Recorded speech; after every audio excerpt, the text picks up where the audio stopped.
सकाळचा 6चा मुहूर्त लेट झाला. निघाली पोरं उन्हात खाडीत जायला. स्वरांची आमचा रस्ता बघून आधीच घाबरला. बोलला मी नाही येणार, आला मला कंटाळा चालायला. मग केली ना लाकडी पुलावरून एंट्री आणि समोर दिसला जॉगिंग स्पॉट. मग काय लागलो आम्ही धावायला.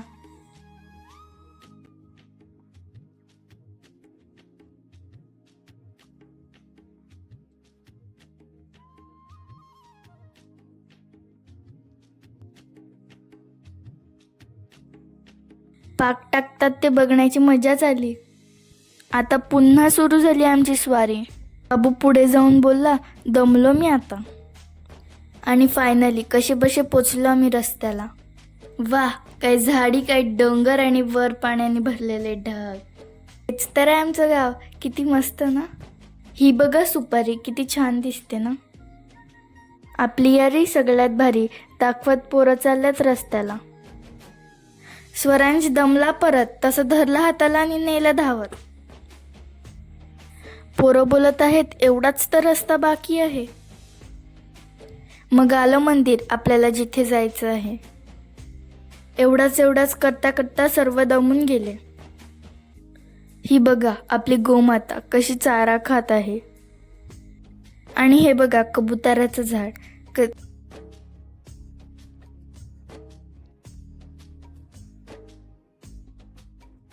फायनली एवढं चालून पोचलो सनसिटीच्या बद्रीनाथ मंदिरात. मंदिर मस्त भव्य आहे. सर्व आपल्या आपल्यामध्ये रमून गेले. आणि स्वरांश बघा अशा शांत वातावरणात दर्शन घेतलं आणि बाहेर निघाले तसा पाऊस सुरू झाला. स्वरांशला लागली भूक. कुरकुरेचं पॅकेट घेऊन त्याचा आनंद घेत लागला बाबू चालायला. गायींनी ठेवला इथे रस्ता अडवून. हे बघा आम्ही लगेच रस्ता चेंज केला. बिलकुल रिस्क नाही लेने काय. पाऊस तर गेला, पण हा बघा बाबू पावसामध्ये भिजू नये म्हणून केलेला देसी जुगाड. कमाल करती आपने. आम्हाला चालून चालून एवढा घाम आला की बाजूला पाणीच साचलं. हे बघा कसं झालं आहे. त्या बाजूला निळसर आणि एका बाजूला पाण्याने भरलेले काळे ढग.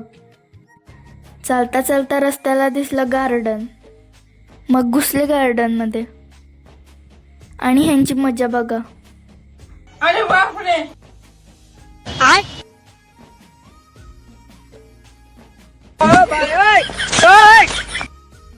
आरोग्यासाठी व्यायामाचं महत्वात घेऊन आले मी व्यायाम करायला. गाडी स्टार्ट कर. बापरे, आम्हाला मिळाले बदाम. चला आता घरी जाण्याची वेळ आली. असेच नवनवीन व्हिडिओ बघण्यासाठी आजच आमच्या चॅनलला सबस्क्राईब करा. भेटूया पुढच्या व्लॉगमध्ये. तोपर्यंत बाय.